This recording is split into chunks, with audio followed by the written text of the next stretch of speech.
Namaste and good evening. A very warm welcome to all the viewers for the 6th online interactive session, Samvada, brought to you by Virat Hindustan Sangam, Karnataka. In our 5th Samvada episode, we had an excellent speaker, Acharya Veeranarayana, who spoke on a very famous temple in Karnataka, the Kukkai Subramaniam temple. He spoke on the origin, the history, and the garment control. I would say it was a wonderful session, very informative, and extremely divine. And today, we have a very special episode with a nationalist Virat, very active on social media, with no fear to express himself for the love of his motherland. Shri Swaminathan, a financial expert. Let me briefly tell the viewers more of the speaker.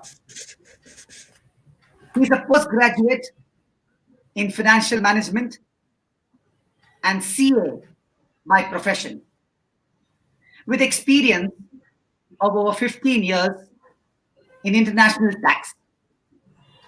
And most important, I like his quote, which says, "I'm an ardent student in life's university, an avid reader, and firmly believes in India's future." He also plays a very important part of the VHS technical team, and lastly, a keen observer of politics. I'm also joined by Sri Ranjit Ji, who will now host the program. Over to Ranjit Ji. Thank you very much. Thank you, Nikunji, for the wonderful introduction of Swaminathan and about the VHS. Swaminathan, welcome to our show. Mic is yours. Please proceed. वादर्थाविद संपृक्तौ वादर्थः प्रतिपत्तये जगतः पितरौ वन्दे पार्वती परमेश्वरौ सर्वेषां नमो नमः। विराट हिंदुस्तान संघम कर्नाटक भाग्यस्य पदाधिकारिणः सर्वेभ्यः मह्यं दत्त अस्य आह्वानप्रति मम हार्दं धन्यवादः। डॉक्टर सुब्रमण्यन स्वामी महोदयः द्वारा स्थापित अस्य संघटने वयं सर्वम् अनेक विषयाणाम् अधिज्ञानम् आर्जितवन्तः, तथापि उत्तमनागरिकः अभवन्तः। अधुना अहं भारत करारोपणनीतिशीर्षे वयं करदातारः इत्युपविषये किञ्चित् विवरणं दातुम् इच्छामि। मम अस्य विवरणः भवतु सर्वेभ्यः योग्यः भवति इति भावयामि। इतः परम् अहम् इंग्लिश भाषे वदामि।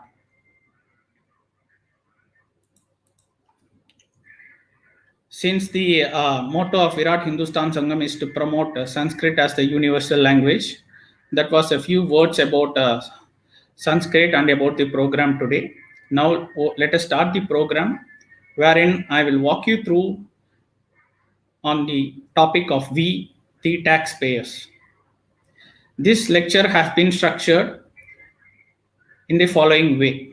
First, let us see a bit of statistics, and then let us do a data reading from those statistics points, and then let us analyze the character and profile of the Indian taxpayer and the role of taxes in all our walks of life, and then slowly we will move to understand the point of inflation, and then we will try to conclude what are the ways and means.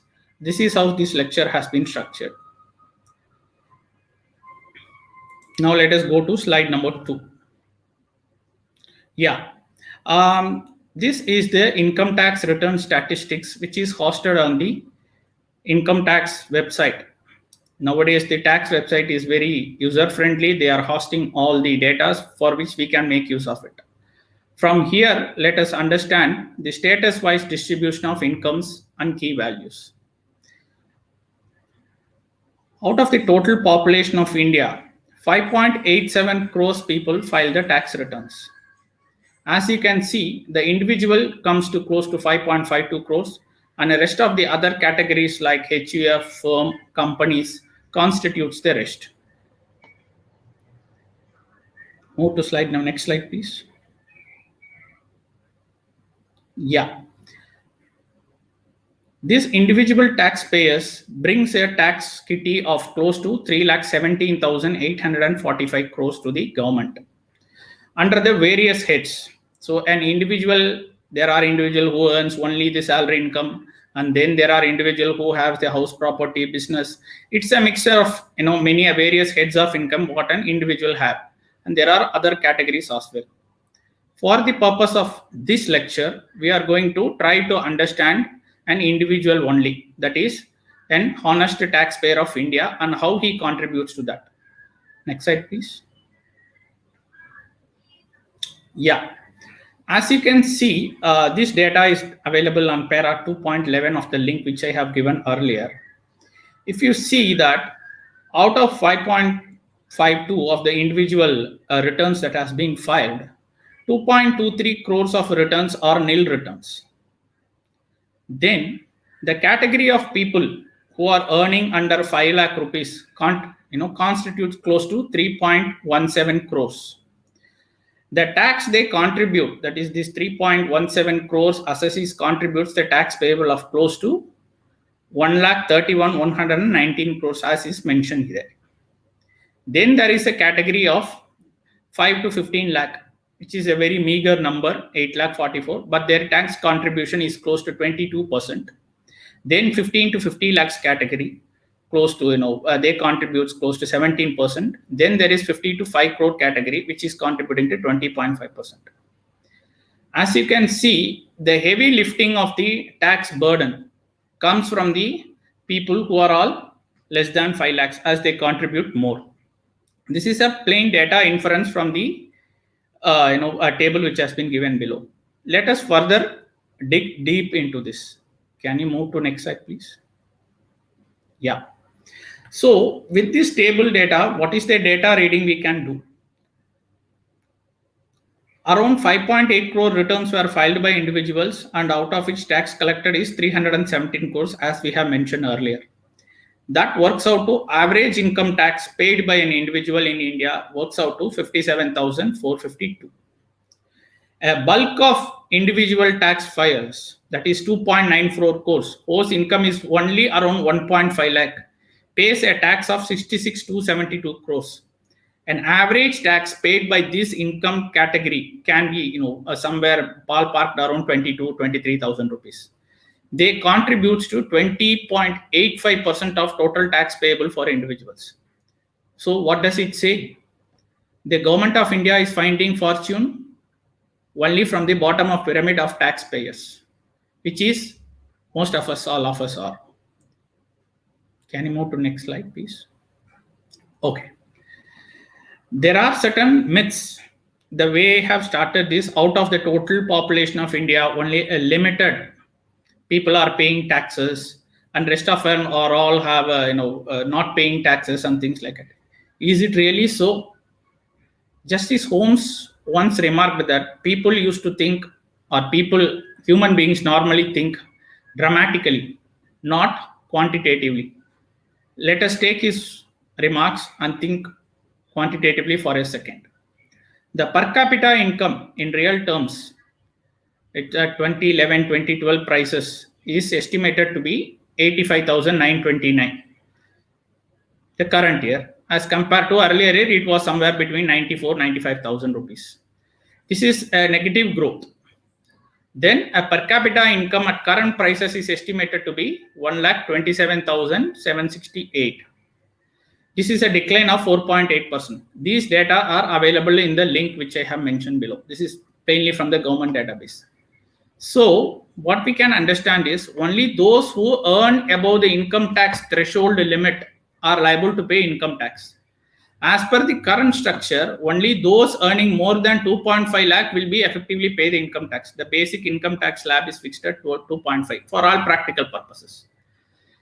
How many Indians earn more than 2.5 lakh to be eligible to pay the income tax? India's per capita income is 1.27 lakh at current prices. Average Indian earns less than half of the income tax threshold, hence will not pay income tax. So it's only logical that a large number of people, large number of Indian population will be outside the tax bracket and not pay income tax. Most nations in the world have an income tax threshold that is lower than the per capita income. Therefore, there will be a lot of taxpayers. In India, it's the opposite. So India is an exception to that. So what can we derive out of this is a small fraction of working Indians pay income tax is a fact. But the corollary that millions evade income tax is a myth. To be clear, there are surely income tax evaders in the country, but not crores of them as perceived.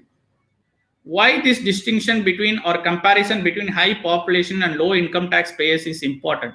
Because this myth has spawned a policy goal to unearth the hidden income of the phantom millions of tax evaders, leading to a policy decision such as demonetization and creating a climate of mistrust and high-handedness.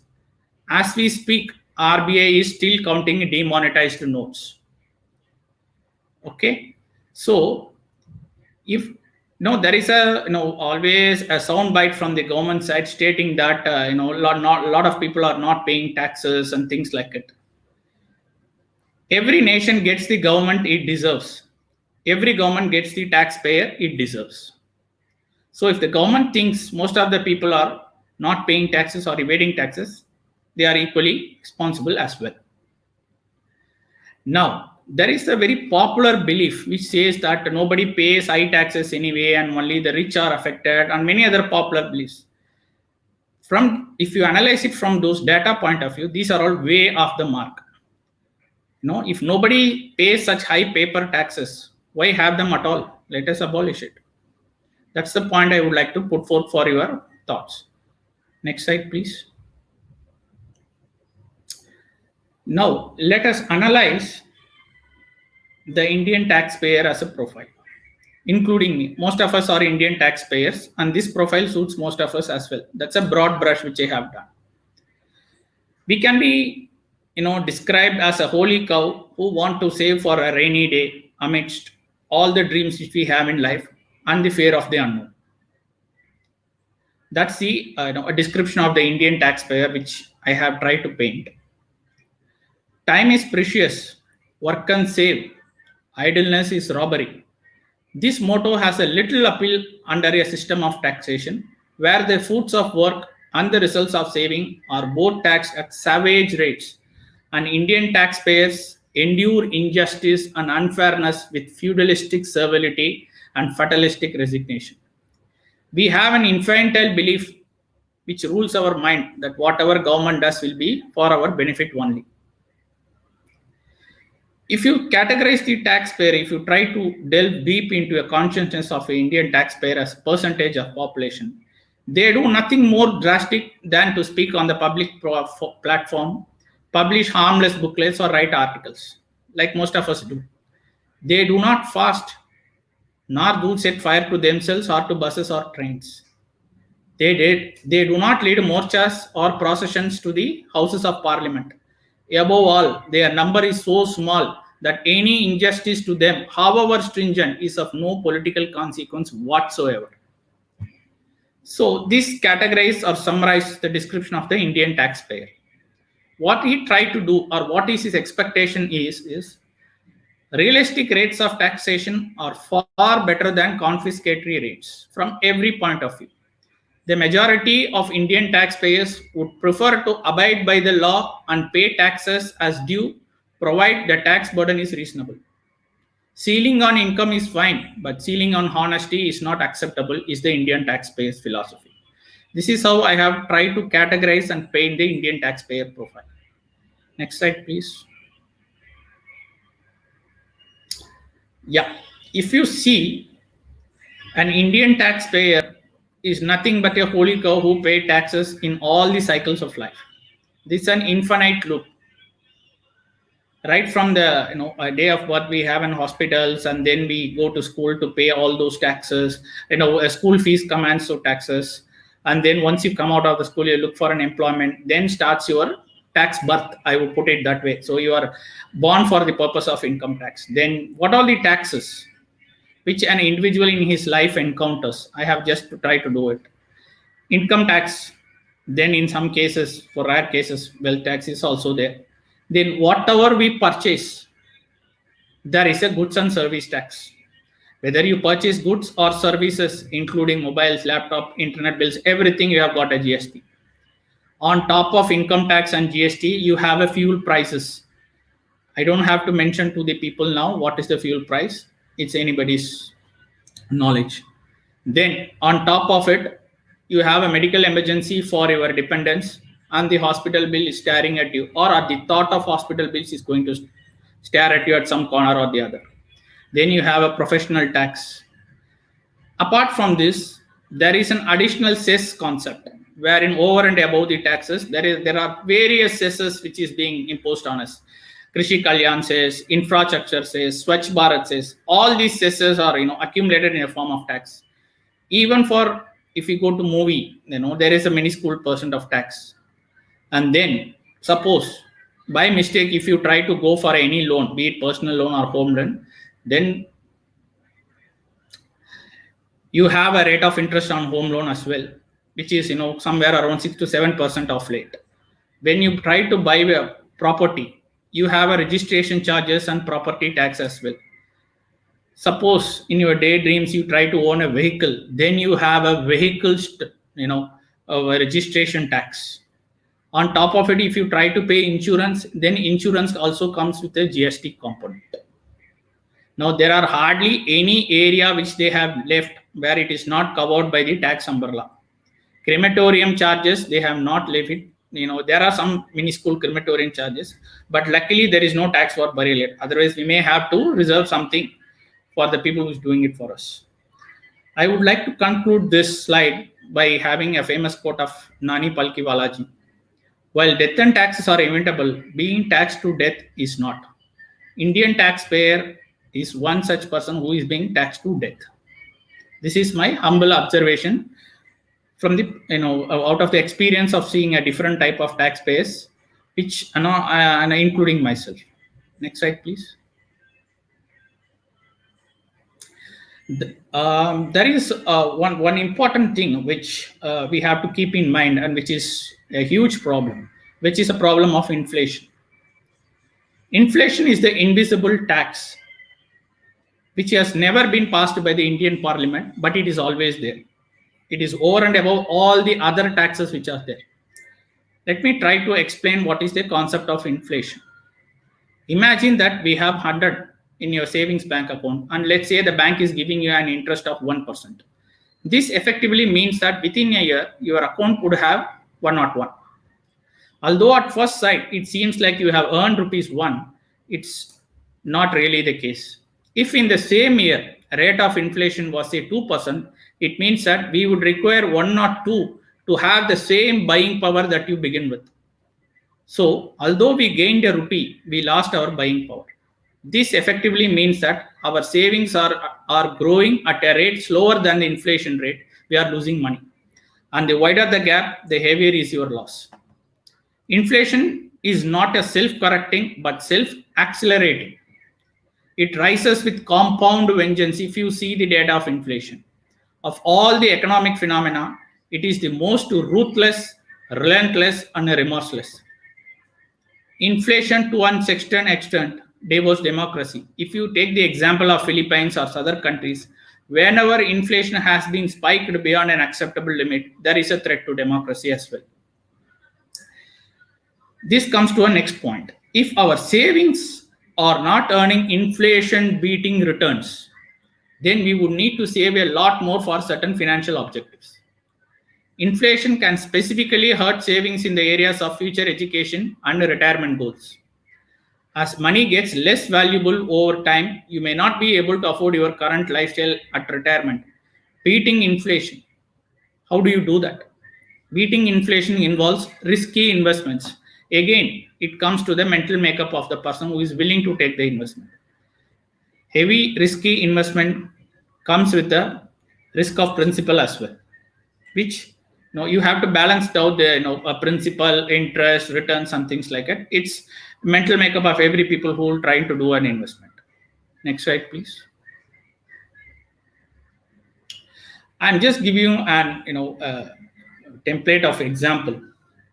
Not 2014 doesn't hold any big relevance, but just for a purpose, I'm just taking it out. Please don't link it politically otherwise. Principal invested in fixed deposit in any year, you take it as 1 lakh. The FD interest in 2014 as per SBI standards was 9%, which may give you an interest of 9,000 rupees.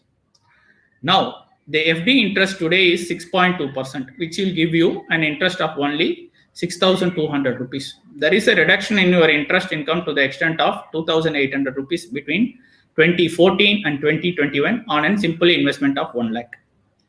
This affects the small depositors, middle class, and senior citizens heavily, whose income is being eroded. Now, for the corresponding period, inflation, 2014 it was 5.8%, and for 2021 it is 6.2%.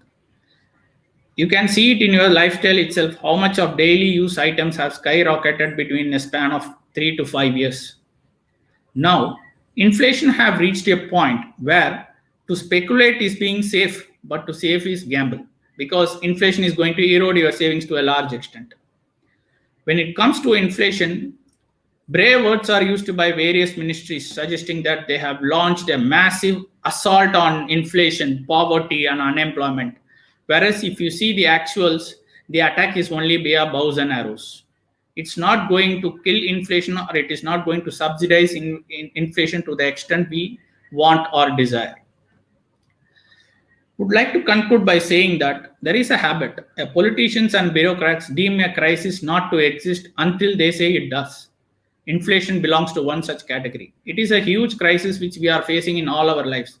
But a helpless middle class has got no shoulders to cry, and nobody is even acknowledging the effect of inflation at any levels of discussion.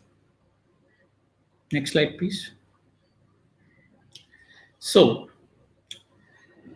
what are the avenues on which a tax net has to be expanded? This is the point which we have a wide canvas to discuss.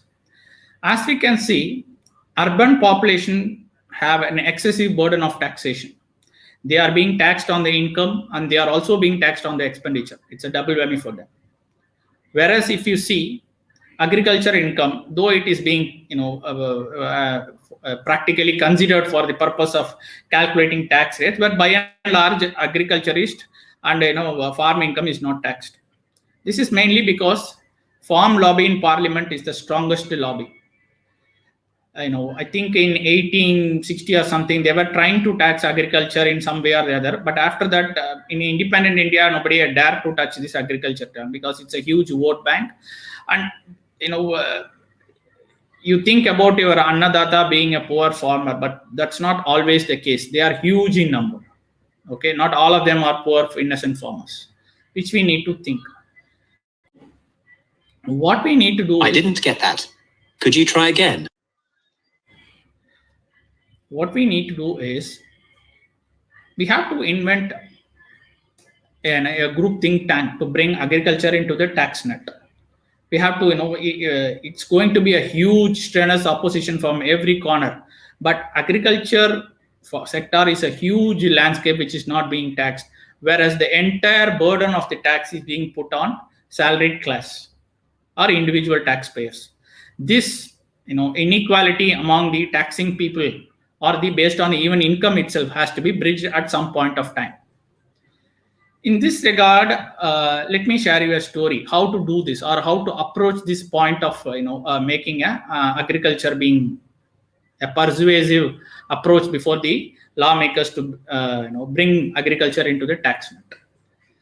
There is a story of a monk who belonged to a religious order where the discipline was that one should not complain even in the most trying circumstances. The monk was seated at dinner and found a mouse in his mug of beer. He loved beer and was at his wit's end to find a way of letting his predicament be known without committing a breach of discipline. He called the father superior and pointing to his neighbor said, "Father, there is a mouse in my brother's mug of beer." This is the spirit overtaxed urban sector has to deal with the proposal to open up the agriculture front in the union budget.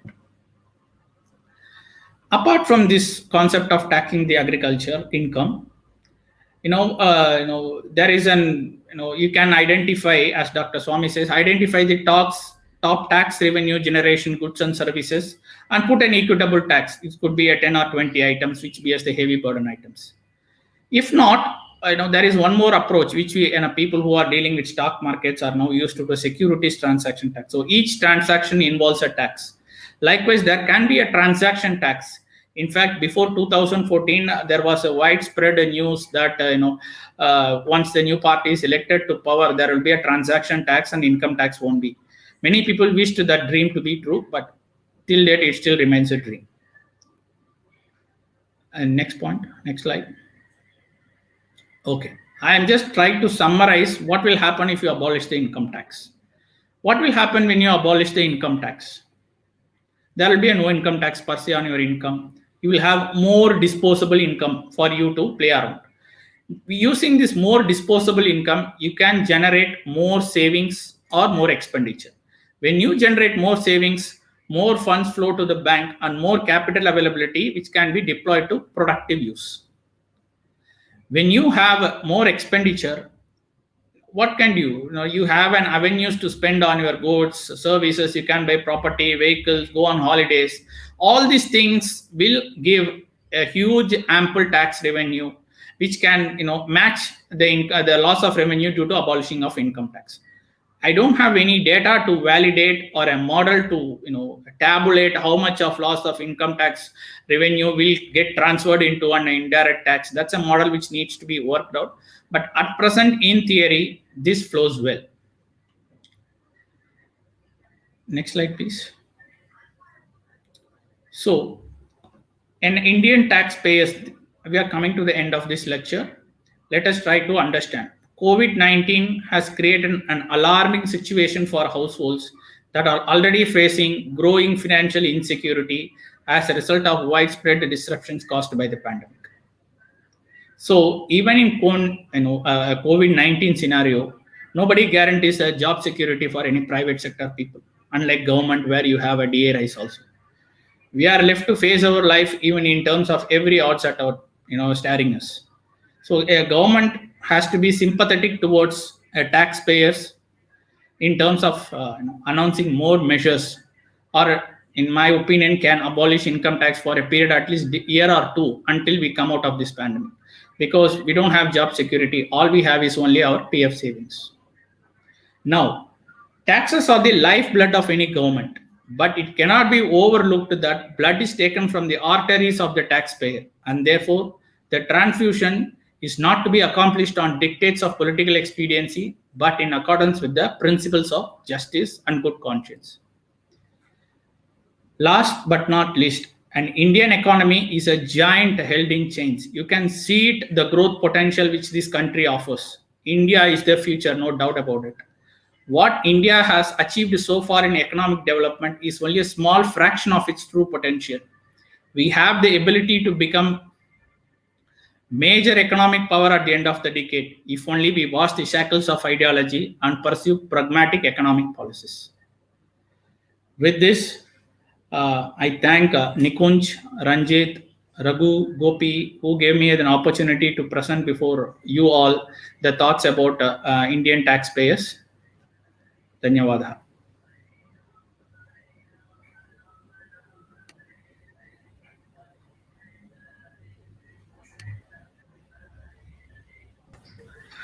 Thank wonderful information that you have shared. So it gives us a new perspective to look at the income tax, and hope someday the Indian government abolishes income tax and makes the dream come true. Okay, I have a couple of questions. So let's start with a question, something related to a COVID situation. So we have seen a lot of people have died in the last couple of years due to COVID. And there are a lot of people who have left behind their wealth, and their inheritors, they may not know the tax complications. So, is there any relaxation offered by the income tax department on to the inheritor of the estate? India doesn't have an inheritance tax at the moment. Therefore, an estate planning of a departed to his immediate family or to the distant relative has to be worked out. It's on a case-to-case basis. But at present, India don't have an inheritance tax. That's the broad answer I can give you on this. Okay, thanks. But what you are taking the property of the deceased, you don't incur or you don't have any tax liability as of now. Okay, because many people may not be aware of all this tax thing. Okay, since you're a chartered accountant, so can you please elaborate the difference between what is a tax evasion and what is a tax avoidance? Tax evasion is illegal. Tax avoidance is just planning your tax affairs in such a way that your tax is reduced. So that's the simple and answer which can. Tax evasion is plain illegal. Tax avoidance is you can. I hope to expand the definition of tax avoidance to include a tax planning as well. Therefore, tax you cannot avoid tax, but you can plan in such a way that in spite of taking a huge hit at one point of time, you can postpone it by a year or two, and there are various ways and means and available for that. Okay. So next question, should there be a higher income tax exemption for senior citizens, considering the situation that is going now? Because they are dependent mostly on interest income. I think government is sympathetic about senior citizens and also about super senior citizens. So they have enlarged the tax bracket of senior citizens to an extent which they considered it's reasonable. And there is also the threshold of tax bracket for super senior citizens above 80 is also much higher. But government is no more to let them off the hook from the tax. Therefore, they still have to be chained at some point of other in terms of income. But yeah, there is a good scope available for them not to tax in this pandemic, especially those who are dependent only on their interest income, and due to inflation, they'll be having a tough life to move on. Right. So now let's come to the technology part. So is the implementation of technology in the recent years has improved the tax filing process, or did it simplify, or did it complicate? See, any change brings resistance. That's the general management philosophy that is being thrown everybody face whenever we question the change. But at present, the changes which is being bought in the tax portal, GST or income tax, is maybe it may prove fruitful in the long run, but at present it is a bit of a nightmare situation. Okay. Take for example in GST, the whole concept of GST was evolved or built around the concept of input tax credit, and there was a technology process which was promised to be enabled that the input tax credit can be checked instantly, and all the frauds who are misusing the income tax ITC can be caught. But unfortunately, the technology is not foolproof yet. It will take some time.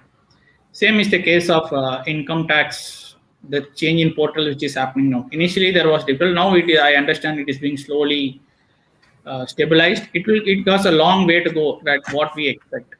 But sometimes there are over promises in terms of those deliverables, which we find it very difficult. Take for example, one of the promises made, or it was presented that everything will be available on your mobile. Now, I'm not sure which, it's possible to bring your tax returns of 20 years, 30 years on your mobile with all the annexes, proofs and submissions for an individual or a corporate assessee. These are all lofty thoughts which has been put into in the initial stage, but it's still, we have got a long way to go on that. Okay. So let's say a child which acts in a movie or a commercial, and it earns a couple of lakhs as an income. So which is a minor. The child is a minor. So in that case, who pays the tax? So is it a child or the guardian of the child? Minor income are clubbed with the parents' income. So if the parents are not together, then it is clubbed with the parent whose custody the child is with. So it is forming part of the parents' income from there. Okay.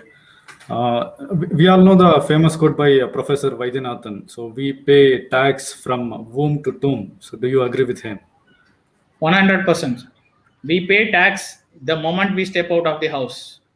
So we cannot remain idle, then inflation will eat our whatever we have. If we step out of the house and do any activity, even from buying a smallest biscuit packet to spending lakhs and crores on any venture you want, everything comes with a tax angle. There is a tax in everything involved. So death and taxes are inseparable, sir, and inevitable also. Okay. Now let's go to the black money part. So what is white money? What is black money? How do you differentiate? Okay, easy way to put is what is not white is black. So black money is by definition it is a money which has got by measures which is not allowed under law. It is prohibited. So you make a venture which is not allowed, which is prohibited by law. Then you derive an income out of it. Then you don't pay tax out of it. These are all constitutes the concept of black money. White money is, I presume, in your white money is just a clean income which we all have. Okay, how do you think the tax havens play a role in this one? Some people create shell companies, so they hide their income, they don't pay tax anywhere in the world. Tax havens offer the sanctuary for the black money or illegal money earned. Okay, they have there is a huge network, as you can see in the latest reports in Daily Pioneer also about Panama Papers. So tax havens offer a sanctuary for the black money which you have earned. There is a network of people who will take you there and park your money there. And there are cases where those money don't earn any interest. Instead, you have to pay money to keep the money in the tax haven. So it will remain safe until that country or place remains a tax haven. And slowly you have to find a way to transfer after our lifetime to the people who are involved. That's how the black money market or the tax haven market works. So I would say that no money can remain in tax haven forever. It has to find its way out in some form of, in the way or the other, either in the form of assets or in the form of lifestyle changes and things like it. By the way, it will come into the system. But the way the black money is being converted and brought to the system is what we call as a layering. So slowly, you will find a way to layer those monies and bring into the system. That's an art which only very few people know that. So we can be a moot observer of things happening, so that shadow doesn't fall on us. So do you see that the P notes is one of the form of layering and bringing in the illicit money? Yes. If you see the FDI data that is being published, we can see that the lot of money which is coming as foreign direct investment are from the countries who themselves don't have that much of money. Say, for example, Mauritius. Mauritius is a huge FDI in India. Then there are something like Singapore, then Guernsey. So all these people, it comes when it takes the form of a shape of the government. It comes via that to the India as a FDI, and then it's parked in some stock market or share securities, whatever they wish. And then slowly one fine day, it may vanish also. It's like a wind. It will come and touch you whenever it feels like, and it will stay with as long as it's found its utility and use in India. Okay. So apart from individuals, there are corporates who set up offshore entities and they transfer their large chunk of profits, and they end up paying less or no tax at all.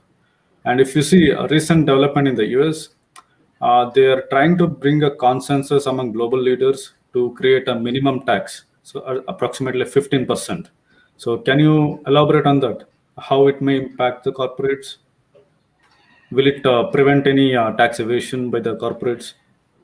It will definitely prevent tax evasion by the corporate. So a corporate, once the minimum tax of 15% across the region comes into play, they have to pay a minimum tax of 15% wherever they are. But which country holds the right to tax is a big question which needs to be answered. You may think that those income has been earned in your country, therefore you want to tax, but the other country may also feel the same way. Therefore, that points and the finer prints, how they are going to work it out, I don't know. Yeah, it's a very good start. In fact, it's encouraging to know that as long as you pay 15% legally, you are, at least you can be at free, that you don't have to take the worry about any other thing. Now, a lot of tax planning in the existing system is being offered because there are a lot of areas in the world which offers a lesser tax rate. So therefore, you structure your transaction in such a way that income is being shown in those lesser income tax countries, and therefore you pay nil to minimum rate of tax and move on. That's the current structure. The proposed structure of 15% aims to curb all those and bring up a minimum or universal tax rate. So you are the practitioner of income international tax. So do you think is it heading at the right direction? I don't know whether I can offer a big opinion, but I'm hopeful and confident that it may head in a right direction at some point of time. A lot of countries involved, and there has to be a lot of signatories involved, and there has to be a lot of tax agreements which has to be entered into between on all those countries to ensure this is being smoothly implemented. Okay, so let's move to the interesting thing, money laundering. So what is money laundering, and what is hawala, and how does hawala fund terrorism? So what is the connections? Hawala is like I'll just give you forget about the adjectives involved in here. I'll just give you a simple example. Layering of money through different channels in such a way that the source is not identified is what we call it as a money laundering. Suppose a person X has and has earned an income by doing some illegal activity, and he has got say 1 lakh rupees. Now, the way in which Mr. X ensures that 1 lakh distribution is happening in the different phases of its life and society by purchasing here and there, so that this origin is not traced to him, is by and large known as money laundering. And the network which facilitates this operation of money laundering here and there, in such a way, the hawala network, there are known hawala network and there are unknown also hawala network, where you inadvertently, without knowing yourselves, you become a conduit to some activity due to a transaction involved. So this, by and large, this hawala network is given for the identified gang which layers the money in such a fashion for the individual who is involved in corrupt activities. That's known as hawala network. So it kind of funds the terrorism and everything. So once you have money, what you will do? Terrorists, at any different corner of the world, a terrorist needs money, and there are sanctions against them in all parts of the world via their front entities. So they will use the hawala network to fund and channelize this money, motivate some people to join, and use the person's ability or vulnerability towards money to bring them into their and spread the ideology. One of the strongest motivations of being a terrorist is poverty. So they aim to attack that. A person is in desperate need of money. He will be given a money, and then in return of money, he is being recruited for some activity. That's the common textbook definition which is happening for most of the terrorists, and you can see any number of books on that. They say that poverty is a huge motivation. That's why any government will take the measure to address poverty seriously, because the other side of poverty has got a dangerous consequence to it. Okay, now over to my last question. When do you think the Indian government can bring back all the black money deposited in Switzerland and some other tax havens? Yeah, we have to be optimistic. I at least hope in our lifetime it happens. If not, we may have to take a rebirth. Okay. So, Nikunji, do you have any questions? Tejas, Jagdishji? I have one question to Swami. You saw that current pandemic of COVID-19, majority of the middle class was hampered. Many lost jobs or many had salary cuts. So, and the middle class is the one who are the honest taxpayers or which contribute the most of the tax. So, do you think the government should have undertaken few policy decisions which could have helped the middle class who are paying the tax for so many years? I certainly feels so, Tejas. I'm also in agreement with that. I was expecting that they will suspend the tax collection for a year or two, considering the pandemic and its devastating effect on the working individuals, loss of life, and loss of jobs. But unfortunately, that's not the case. So we have to still pay on whatever little earning we have got. As I said, we don't have much of a private sector. People don't have much of a job security. So once the job is lost or the salary is cut, the other option is available for them is to look for other jobs or to live with that. So that's the scenario which we are in. I would expect government will be more sympathetic towards the taxpayers, but yeah, it may happen. Let us keep the hopes alive. Thanks, Swami. Also, there was one question from viewer wherein what's your 3-step advice with respect to finances and risk investments to youngsters who are joining the job market and are concerned about their money? So this question was from Pawan. Okay. I presume the luxury of answering questions is you don't have to practice it, but still you can advise it. Okay, start saving from day one of your thing. It may be helpful at some point of time for a rainy day. That's the first point to begin with, and don't be averse to a finance, a study or an economy. So you have to study it to understand, to beat the inflation at least. Therefore, invest in those securities or place where you can beat the inflation. So that's the point which you need to keep in mind before buying property or any other venture. So start saving and if possible, try to avoid luxurious things. Of course, it's not applicable to me. Yeah, thanks, Swami, for that. Yeah, I'm done. Nikunj, you are on mute. It was an excellent session, Swami. I also would like to mention here that we were joined by Shri Jagdish Shetty, our National General Secretary, who joined us in the program. And Jagdish, you have any questions to ask Swaminathan ji? Jagdish, mute. Sir. I have no question, but he has taken, and I appreciate the initiative of Karnataka VHS, and thanks Swaminathan for such an enlightening session. Go ahead, Nikunj. Thank you, Jagdish. Ranjit, you can now conclude. Thank you, Swaminathan, for this wonderful session, and I hope you will share the presentation with us, and we can share it with all the viewers. And thank you, Tejas, Nikunj Bhai, and Jagdish ji for giving us a platform. Thanks to all the viewers. Thank you. Jai Hind, Jai Shri Ram. Jai Hind, Jai Shri Ram. Yeah.